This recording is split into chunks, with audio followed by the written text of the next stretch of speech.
どうも、あつしです。今回は投げの方の裏投げについて解説をします。それでは早速始めます。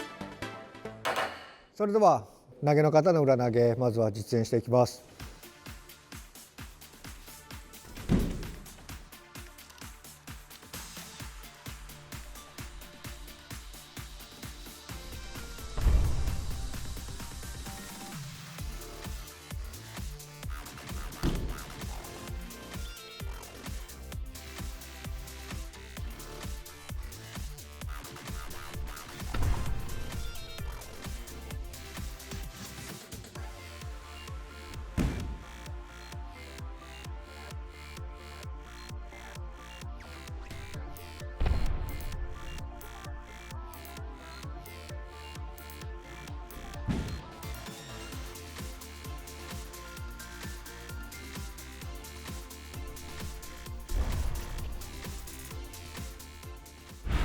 投げの方の裏投げは、相手と一間の間合いから相手が打ちかかってきたところを踏み込んで、そのまま相手を持ち上げて自分の真後ろに投げるっていうのが投げの方の手順。相手が打ちかかってきたところを間合いを詰めて入る。でここから相手を持ち上げながら、で自分が真後ろ、体を反って背中をつきながら投げるっていうのが投げの方の裏投げと。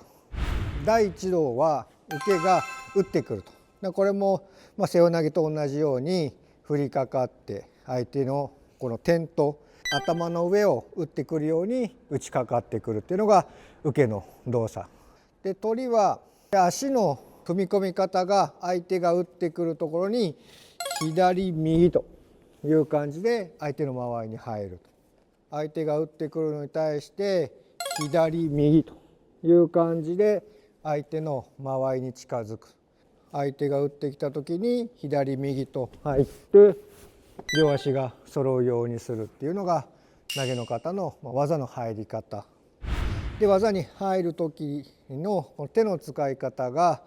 左手は相手の腰にしっかりと手を回すと。相手の帯のところに手が沿うような感じでぐっと抱えると。で反対の手は相手の下腹部、お腹の下のところを指先を上にして当てると。でここで両手で相手をしっかりと挟み込むっていうところが投げの方のこの裏投げのポイント、手の使い方。相手が入ってくるところに対して踏み込んで、ここでぐっと相手をしっかりと抱きかかえるというところが技の入り方で、そこから投げる動作は相手の懐に入る。でここから下腹部で相手をぐっと突き上げながら自分の体を反らせて、相手をここで持ち上げて真後ろに相手を引き抜くような感じで投げるっていうのが裏投げの投げ方。相手を投げる時にここでしっかりと挟み込んで、手で相手をぐっと押さえつけて、ここで持ち上げるようにしてぐっと相手を持ち上げながら自分の体を反らせながら投げるというのがこの投げの方の投げ方です。でマステミ技なので、背中を両背中が同時につくように投げるっていうのがマステミ技なので、体を反らせながらぐっと投げると。ここはちょっと投げの方で難しいところ、体を反らせながら相手を持ち上げて、でそこで投げないといけないので、受けの方もどうしてもジャンプして回ってしまいがちですけど、ここでしっかりと相手のぐっと持ち上げて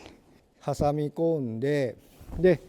反らせながら相手を持ち上げて反らせながらここで倒れ込むっていう投げの方の裏投げの投げ方ですので、そこの辺のところを気をつけて投げると。投げた後は両背中がついて、ちょっと体っていうか腰を浮かせるような感じにしておく。で当然この投げられた方は巴投げの場合は立ち上がったんですけど、立ち上がらずに、そのまんまの状態でいると。投げた時にはこの状態で受けは立ち上がることができないので、投げられたまんまで受け身を取るというのが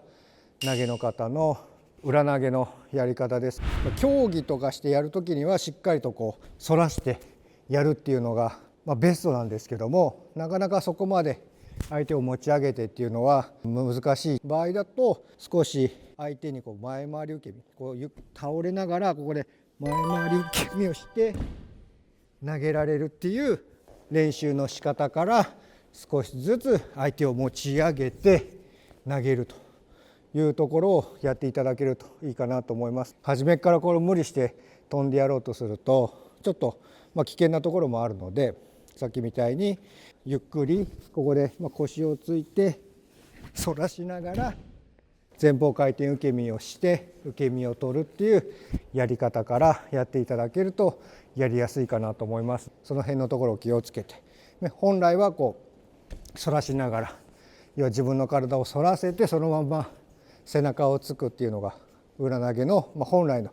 やり方ですけど、初めからいきなりそういうふうに練習するのはちょっと難しい方は少しずつ初めは前方回転受け身、ゆっくり背中をつきながら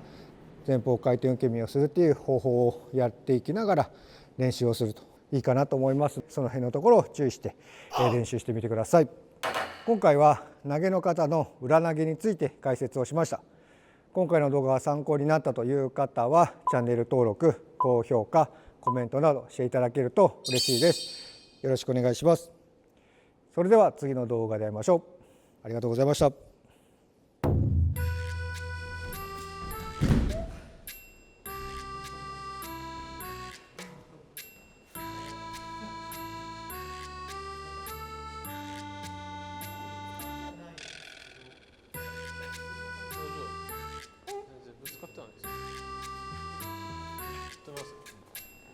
投げの方の